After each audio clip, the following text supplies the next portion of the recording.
Hi guys, welcome back to the channel Visual Education. Today daily Hindu news and editorial analysis of 3 फरवरी 2026। तो दोस्तों आज है 3 फरवरी 2026, day है Tuesday. आज हम द हिंदू न्यूज़पेपर का कंप्लीट एनालिसिस करेंगे। तो हमारे द हिंदू न्यूज़पेपर के फ्रंट पेज पर ही छपा हुआ है कि यूएस ने इंडिया पर जो टैरिफ लगाया था 50% टैरिफ, उसको रिड्यूस करके 18% कर दिया है। ठीक है, तो इसमें दो महत्वपूर्ण कारणों की जीत मानी जाती है कि इंडिया का जियोपॉलिटिकल, और इसके पीछे क्या कारण रहा कि 50% टैरिफ से घटाकर सीधा 18% ला दिया और भारत पहला देश बन गया जो एशिया में सबसे कम टैरिफ पे करने वाला बना। ठीक है, तो इसको हम देखते हैं कंप्लीट एनालिसिस के साथ। बट लेक्चर में आगे बढ़ने से पहले और लेक्चर पे नए हैं तो लेक्चर को लाइक कर दीजिए, चैनल सब्सक्राइब कर दीजिए। ठीक है, हम आगे बढ़ते हैं। देखो खबर हमारा क्या है, US tariff on India cut to 18% से मोदी ट्रम्प। मतलब कह रहा है कि भारत अमेरिका व्यापार समझौते पर टैरिफ 18% की कटौती की गई। अब ये टैरिफ कटौती होने से क्या होगा कि भारत का एक्सपोर्ट फिर से बढ़ेगा, भारत का सामान अमेरिका में महंगा नहीं बिकेगा और रुपीज़ का जो हम डिक्लाइन देख रहे थे कि रुपीज़ का वैल्यू कम हो रहा है डॉलर के सामने, वो भी हमारा बूस्ट होगा। और डी एवोल्यूशन जो हम एक वर्ड समझ रहे थे कि अवमूल्यन करके हम रुपीज़ का वैल्यू बढ़ा लेंगे, वो करना नहीं होगा, क्योंकि अवमूल्यन नामक विधि का उपयोग करके चाइना बढ़ा सकता है। क्यों? क्योंकि चाइना मैन्युफैक्चरिंग हब है, चाइना सामान बनाता है, तो वो अपने रुपीज़ को गिराकर ज़्यादा एक्सपोर्ट करके पैसा कमा सकता है। ठीक है, तो इंडिया अपनी करेंसी को गिरा के ज़्यादा पैसा नहीं कमा सकता, इसलिए 18% जो टैरिफ कम हुआ ये इंडियन गवर्नमेंट का एक अच्छा अचीवमेंट माना जाएगा और प्लस में एक्सपोर्ट ज़्यादा होगा और कंट्री का जीडीपी बढ़ेगा। तो खबर क्या है कि अमेरिका ने भारतीय वस्तुओं पर टैरिफ घटाकर 18% किया है। ये फरवरी 2026 का डाटा हमारे फरवरी में आता है, 3 फरवरी को। ठीक है, यह कदम मोदी ट्रंप के फ़ोन पर बातचीत के बाद ली गई, क्योंकि अभी ऑफिशियल मीटिंग नहीं हुई है, बातचीत में हुआ है। ठीक है, फ़ोन पर बातचीत हुआ है। पहले अमेरिकी टैरिफ भारत पर 50% था, जो कि 2025 में लगाया गया था तक था, और ट्रंप ने दावा किया कि भारत रूस से तेल खरीदना या इंपोर्ट करना बंद करेंगे। परंतु देखो, ट्रंप ने दावा किया कि हम टैरिफ इसलिए हटा रहे हैं क्योंकि भारत मान गया रूस से तेल खरीदना कम करेगा।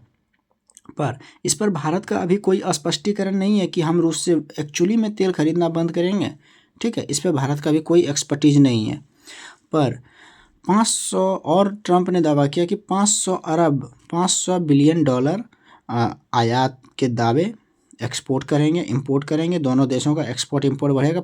कितना तक व्यापार को लेके जाएंगे? 500 बिलियन डॉलर तक के मैक्सिमम ट्रेड को हम लेके जाएंगे, लेकिन इसका भी अगेन स्पष्टीकरण नहीं है कि इसका भी हुआ है।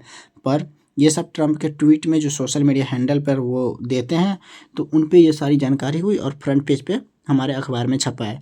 यह भारत के लिए एक महत्वपूर्ण है। क्यों महत्वपूर्ण है? क्योंकि पहला व्यापार और अर्थव्यवस्था में, देखो व्यापार और अर्थव्यवस्था में जीत कैसे मानी जाएगी कि कम टैरिफ जो है, कम टैरिफ, ये भारतीय निर्यात अधिक प्रतिस्पर्धी होगी। मतलब इंडियन जो निर्यात होगा, एक्सपोर्ट होगा, ये ज़्यादा होगा कम टैरिफ लगने की वजह से। एक्चुअली होता क्या है कि हमारा सामान जो इंडियन गुड्स जाएगा, जो मेक इन इंडिया के थ्रू बना हुआ है, मेक इन इंडिया जो इनिशिएटिव चलाया गया था उसके थ्रू जो सामान अमेरिका में जाएगा, तो वो कम टैरिफ लगने की बजाय कम टैरिफ लगने की वजह से क्या होगा, उस सामान का वैल्यू एकदम अच्छे दामों में बिकेगी सामान का जितना। अगर टैरिफ ज़्यादा बढ़ा देंगे तो वहाँ किस अमेरिका में जाके उस सामान का वैल्यू बढ़ जाएगा, जिससे वो खरीद कम होगी। अब खरीद ज़्यादा होगी क्योंकि टैरिफ यहाँ कम लगेगा, 18% टैरिफ लगेगा किसी सामान पे। तो लाभ पाने वाले क्षेत्र कौन कौन से हैं इसमें? तो सबसे पहला क्षेत्र हो जाता है इसमें वस्त्र क्षेत्र, जो कि टेक्सटाइल इंडस्ट्री हमारा आता है। ठीक है, दूसरा इंजीनियरिंग वस्तुएं, तीसरा औषधीय फार्मास्यूटिकल, जैसा कि भारत फार्मास्यूटिकल हब है पूरी दुनिया में, और समुद्री उत्पाद में भी।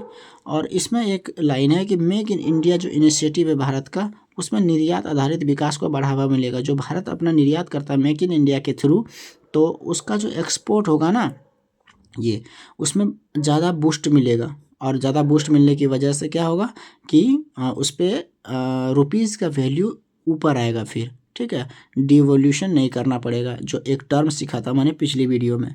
ओके, आई होप कि ऑल क्लियर।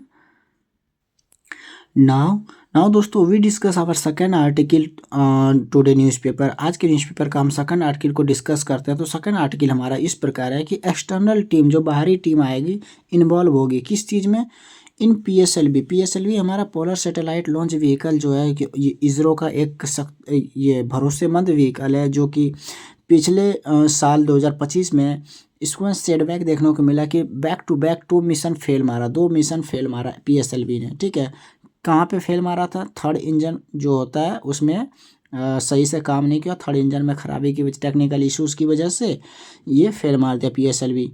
तो ये सरकार कह रही है, मंत्री जो है, तो सरकार कह रही है कि एक्सटर्नल टीम का गठन होगा, इन्वॉल्व होगा पीएसएलवी को चेक करने में, नेक्स्ट लॉन्च डेट, और चेक करके इसको ठीक तरीके से ये क्या कहते हैं, चेक करके इसका और launch date, next launch date जो रखा हुआ था, जो ESO मिशन था हमारा, अर्थ ऑब्जर्वेशन सैटेलाइट N1 जो मिशन था हमारा, जो 12 जनवरी को जाने वाला था, वो जो फेल हो गया, तो उसको फिर से लॉन्च किया जाएगा। कब? तो लॉन्च डेट रखा गया जून के महीने में, और सेल मिनिस्टर मंत्री कहते हैं। ठीक है, इन न्यूज में क्या है कि भारतीय अनुसंधान अंतरिक्ष अनुसंधान संगठन ISRO, Indian Space Research Organisation ने अपने पीएसएलवी जो पोलर सैटेलाइट लॉन्च व्हीकल है की लगातार विफलताओं की जांच कर रहा है। ये सरकार, ये न्यूज में रहा। ठीक है, अब इसरो ने बाहरी टीम की जांच को शामिल किया। क्यों? क्योंकि ये क्या कहते हैं, विश्वास बहाल कर सके, पारदर्शिता सुनिश्चित हो, ट्रांसपेरेंसी हो कि क्या इंडियन में जो इसरो में बैठे हुए लोग हो, वो अपनी कुछ गलतियां छुपाने के लिए तो पीएसएलवी में ठीक ढंग से काम नहीं कर रहे हैं। तो उन्हीं सब चीज़ों क्योंकि एक ट्रांसपेरेंसी बनी रहे, और हमारा जो भरोसा है पीएसएलवी को लेके वो दोबारा से बहाल हो सके, इसलिए हम एक्सटर्नल टीम का इन्वॉल्व कर रहे हैं इसमें जाँच करने के लिए। ठीक है, कि पीएसएलवी बैक टू बैक 2 लगातार मिशन फेल क्यों मारा। तो इसरो ने पहली बार बाहरी टीम को जांच करने में शामिल किया है। अगला पीएसएलवी प्रक्षेपण जो प्रस्तावित है वो जून महीने में प्रस्तावित की गई है, जो सुधारात्मक कदमों के बाद होगा। अगर ये जांच हो जाएगा, इसमें सुधार हो जाएगा, तब ये होगा। तो ये आशा है कि 2 जून में ये हमारा अच्छा न्यूज़ दे हमें कि ये सक्सेसफुली लॉन्च हो जाए। बस हम यही चाहते हैं एक इंडियन होने के नाते कि इसरो को अपनी अंतरिक्ष फील्ड में ज़्यादा सफलता मिले। ठीक है दोस्तों, तो आगे हम बढ़ते हैं कि इसरो को पीएसएलवी की 2 लगातार जो विफलताएं थी, एक था C61 मिशन, एक C62 जो हमारा 12 जनवरी वाला था, C62 मिशन 2025 में, सॉरी 2026 में 12 जनवरी, ये मिशन फेल मारा था। ठीक है, तो तीसरा चरण प्रज्वलित कहाँ पे फेल मारा था? ये थर्ड स्टेज में जो प्रज्वलन नहीं हुआ था, उसका इंजन चालू नहीं हुआ था थर्ड स्टेज का। और पीएसएलवी C62 12 जनवरी को अभी विफल हुआ था। वही सब चीज़ है। स्वतंत्र जांच के लिए बाहरी टीम का गठन करें। उद्देश्य क्या इसका, कि बाहरी टीम का गठन क्यों करेंगे? इसका उद्देश्य क्या? विश्वास बहाल करना, कि पीएसएलवी के थ्रू इसरो के प्रति विश्वास बाहर रहे बाहरी कंपनियों को। और जैसा कि आपको पता है कि इसरो सबसे कम बजट में, सबसे कम दामों में किसी देश का या तो किसी प्राइवेट कंपनी का मिशन लॉन्च करने के लिए नाम में जाना जाता है। तो ऐसा मतलब बार बार मिशन फेल करना, तो वो एक विश्वासता पे एक कड़ा सवाल बनाता है। तो उसी को विश्वास बहाल रखने के लिए, विश्वास बनाए रखने के लिए पीएसएलवी को सही से काम करना होगा। तो इसके लिए उसने इसरो ने एक्सटर्नल टीम का गठन किया है कि इसका जांच हो एक पारदर्शिता तरीके से। ठीक है, एक ट्रांसपेरेंसी से, इसके पीछे कोई छुपा ना रहे। अगला पीएसएलवी प्रक्षेपण कब था? जून महीने में प्रस्तावित। इस बार 18 नियोजित, फिर वही प्राइवेट कंपनियां जो पिछले बार 12 जनवरी को लेके गई थी, लेकिन किसी अंतर्राष्ट्रीय इंटरनेशनल ग्राहक ने पैसे वापसी नहीं लिए थे मिशन फेल होने के बाद। मतलब ये दर्शाता है कि अंतर्राष्ट्रीय ग्राहक का अभी तक विश्वास बना हुआ है इसरो तक। अगर अंतर्राष्ट्रीय ग्राहक का इसरो तक विश्वास बना हुआ है, तो इसरो को भी उसका विश्वास जीत के रखना होगा। ठीक है, तो इसके लिए क्या करना होगा कि सक्सेसफुली मिशन को लॉन्च करना होगा जून महीने में, जो 2026 में जून महीने में अगले प्रस्तावित है प्रक्षेपण के लिए। फिर निजी 6 उपग्रह होंगे, इसमें निजी उपग्रह 6 होंगे, और एक जो हमारा था EOS अर्थ ऑब्जर्वेशन सैटेलाइट, ये लॉन्च होगा। ठीक है दोस्तों, यहाँ तक समझ में आ गया होगा, I hope. Now we discuss our third article. अब third article is cross river gorilla. Gorilla के बारे में यहाँ की क्रॉस रिवर गोरिल्ला क्या होता है, सबसे दुर्लभ प्रजाति है ये, काफ़ी इंडेंजर्ड में, IUCN स्टेटस में ये रेड लिस्ट में आते हैं, क्रिटिकली इंडेंजर्ड में। तो ये क्रॉस रिवर गोरिल्ला के बारे में हम पढ़ने वाले हैं। इसका प्रजाति क्या है क्रॉस रिवर गोरिल्ला का, इसका डिस्ट्रीब्यूशन क्या है कि पूरे वर्ल्ड में, ठीक है। तो गोरिल्ला सबसे बड़े जीवित प्राइमेट है, ठीक है, और भूमध्य अफ्रीका के मूल निवासी है, जो मेडिटेरियन अफ्रीका है उसका मूल निवासी है ये क्रॉस रिवर गोरिल्ला। और क्रॉस रिवर गोरिल्ला में जो DNA पाया जाता है वो 98.3% DNA साझा करता है, किसके साथ, मनुष्य का DNA के साथ 98% साझा करता है। मनुष्य और क्रॉस रिवर गोरिल्ला का DNA बराबर ही रहता है, समझ लो 98% मैचिंग करता है, ठीक है। तो क्रॉस रिवर गोरिल्ला का वितरण कहाँ है, तो ये नाइजीरिया है। नाइजीरिया कहाँ पड़ता है, हमारा अफ्रीका कॉन्टिनेंट पे एक देश है। कैमरून है, नाइजीरिया और कैमरून के सीमा पर कौन सा मिलता है, क्रॉस रिवर गोरिल्ला। तो इसका वितरण क्षेत्र हम देख लिए। अब गोरिल्ला का जो प्रजाति है ना, तो उसका हम दो रूप देखने वाले हैं। गोरिल्ला दो प्रजाति में पाया जाता है, तो इसका नाम दिया गया है वहाँ देश के हिसाब से, जोग्राफिकल के हिसाब से, कि पश्चिमी गोरिल्ला प्रजाति। और पश्चिमी गोरिल्ला प्रजाति का वितरण क्षेत्र कहाँ है, कैमरून देश में, गैबोन देश में, कॉन्गो देश में, और DRC देश में, कॉन्गो रिपब्लिकन कंट्री, ये sorry democratic Republican country, Congo, democratic Republican Congo, ये कॉन्गो देश का है।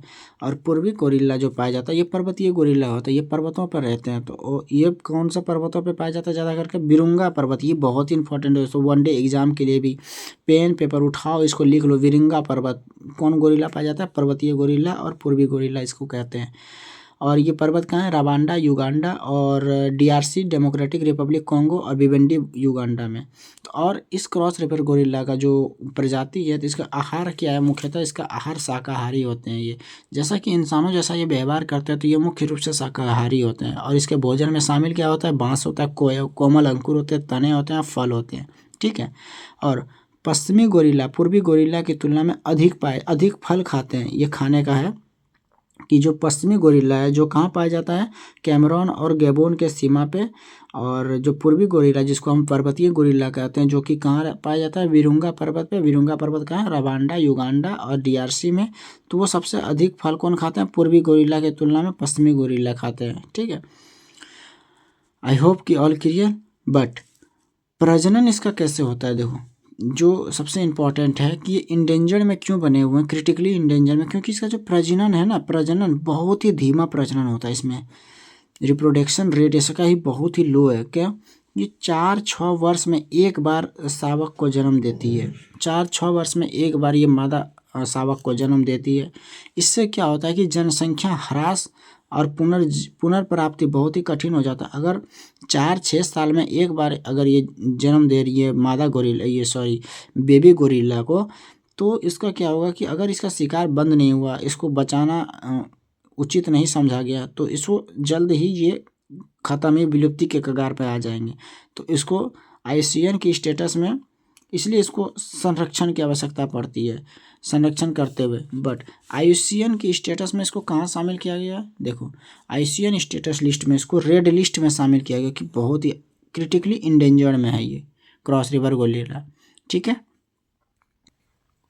देखो महत्वपूर्ण संरक्षित क्षेत्र क्या है, जब इसको पता चला कि ये क्रिटिकली इंडेंजर्ड में है, तो इसको संरक्षण करना एक आवश्यक हो जाता है, क्योंकि ये 98% मनुष्य के DNA के साथ साझा करता है, ठीक है।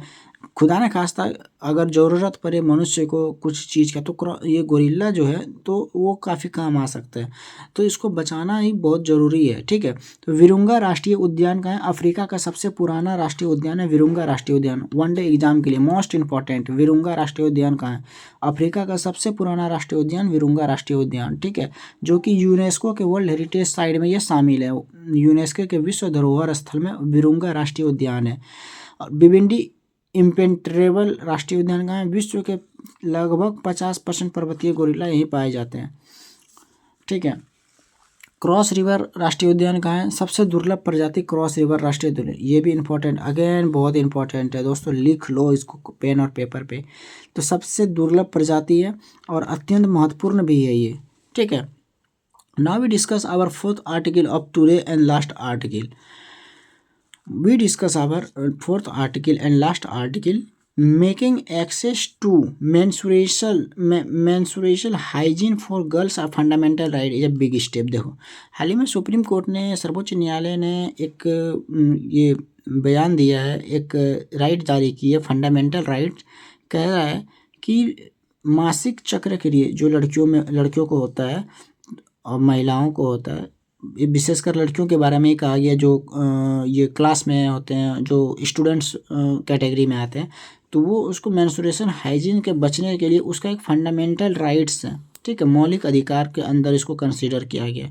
तो खबर में क्या है कि देखो, सर्वोच्च न्यायालय ने क्या कहा। सर्वोच्च न्यायालय ने मासिक धर्म जो होता है, मेंस्ट्रुएशन साइकिल, तो वो उसको स्वच्छता को अनुच्छेद 21 के अंडर ये सम्मिलित किया गया।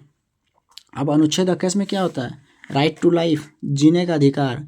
तो जीने का अधिकार के अंदर में ये संरक्षित कर दिया इसको, मेंस्ट्रुएशन साइकिल को, कि लड़की को अगर मेंस्ट्रुएशन साइकिल होता है तो उसको प्रॉपर तरीके से स्कूल में उसका ध्यान रखा जाए, ठीक है, उसको भी एक जीने का अधिकार के अंदर में इसको शामिल करते हैं। मतलब बहुत इंपॉर्टेंट है ये। इसे गरिमा और शारीरिक स्वायत्तता से जोड़ा गया कि इसको भी डिग्निटी ऑफ लाइफ है। पहुंच की कमी को मासिक धर्म की गरीबी कहा गया कि अगर मेंस्ट्रुएशन साइकिल में पहुंच की कमी है और इसे सही तरीके से नहीं समझा गया तो उसको एक गरीबी कहा गया, मासिक धर्म की गरीबी।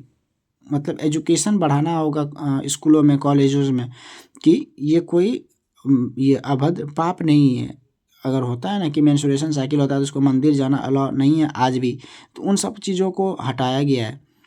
यह बालिकाओं के शिक्षा के अधिकार को प्रभावित करता है। कैसे कि अगर होता है तो बालिकाएं जो होती हैं तो वो अपने मन से स्कूल नहीं जाती है, कॉलेज नहीं जाती है, तो उससे क्या होता है, उसकी पढ़ाई में बाधा आती है और बहुत सारी चीज़ें होती है। तो उसको तो सुप्रीम कोर्ट का कहना है कि आज तक भी अगर ये चीज़ है तो इसको शिक्षा के अधिकार को भी प्रभावित कर रहा है कि वो पढ़ नहीं पा रही है। किस चीज़ की वजह से, ये मेंस्ट्रुएशन साइकिल की वजह से। और मेंस्ट्रुएशन साइकिल एक बहुत ही क्या कहते हैं, ये बायोलॉजिकल डेस्टिनी है, ठीक है। तो विद्यालयों में कार्यशील लिंग आधारित अलग अलग शौचालय का निर्देश दिया गया है कि फीमेल टॉयलेट अलग, मेंस टॉयलेट अलग, और यह करना बहुत ही ज़रूरी है। अगर किसी कॉलेज या स्कूलों में या निजी प्राइवेट स्कूलों में भी अगर ये चीज़ नहीं पाया गया तो उसका मान्यता रद्द हो सकती है, ऐसा कहना है सुप्रीम कोर्ट का, ठीक है। और NFHS 5 के अंतर्गत लगभग 25% महिलाएं अब भी स्वच्छता से पहुंच से वंचित है, कि अब भी इतना % महिलाएं जो देश में हैं उनके पास ये मेंस्ट्रुएशन साइकिल को लेके ज़्यादा नॉलेज नहीं है और वो डरते हैं। तो डरने का वजह से क्या होता है, स्वच्छता की कमी होती है, जिसके कारण क्या होता है, हाइजीन होता है और बीमारी हो सकता है, जिसको हम कहते हैं सर्वाइकल कैंसर। आया था ना बजट में, पिछले साल की बजट में, पिछले साल और के पिछले साल में। तो इसमें कहने का मतलब कि भारत जो एक प्रयास कर रहा है, स्वच्छ भारत अभियान, वो प्रयास तो मौजूद है पर वो कमज़ोर, उसका क्रियान्वयन है, उसका मतलब काम कमज़ोर है। क्यों? क्योंकि भारत में ऐसा होता है कि कार्य तो सरकारी कागज़ों पे पास हो जाते हैं पर वो कभी फील्ड पे दिखते नहीं हैं, वो कागज़ों में ही रह जाते हैं। तो इसका कहना यही है, ठीक है। तो आज के लिए इतना ही, और वीडियो अच्छा लगा हो तो लाइक करिएगा और चैनल सब्सक्राइब कर दीजिएगा।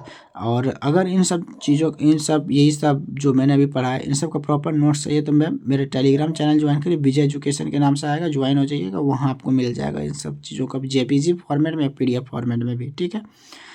Okay, bye bye, have a nice day and Jai Hind.